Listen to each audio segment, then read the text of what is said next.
பெரிய இறால ட்ரை பண்ணுறது போல் சின்ன இறாலே ட்ரை பண்ணுங்கள், சூப்பராக இருக்குது. இன்றைக்கி இறா பாப்கார்ன் செய்ய போகிறோம்.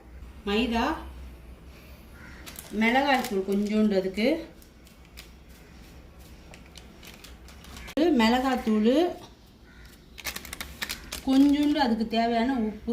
இப்போ மைதாவில் வந்து வெறும் மிளகாத்தூள், பெப்பரு, சால்ட்டு, ஆமாம், இது வரைக்கும் போட்டு இப்போ அதை நம்ம கரைச்சிக்க போகிறோம்.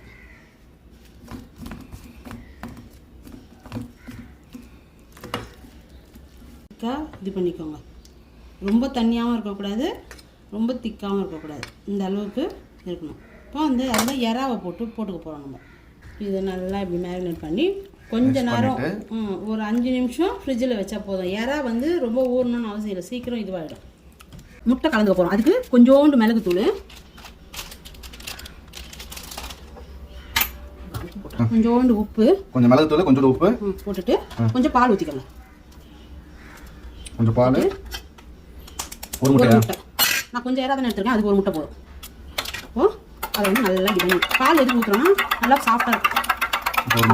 பால், மிளகுத்தூள், உப்பு, மிளகாத்தூள்.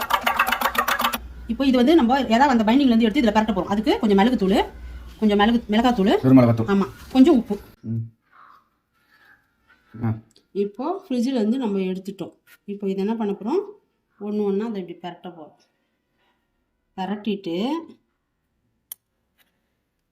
இதில் போட்டுட்டு திருப்பி இதில் போட்டு பண்ணிட்டு அப்புறம் ஐஸ் வாட்டரில் கொஞ்சம் இப்படி முக்கி எடுத்துக்கோங்க.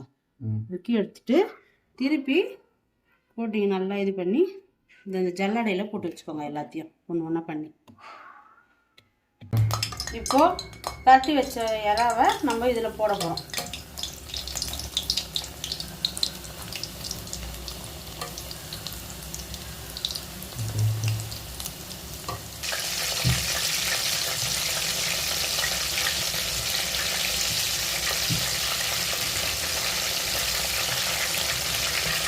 பெரிய இலை ஒன்று ஒன்றா எடுத்து போட்டு காட்டலாம்.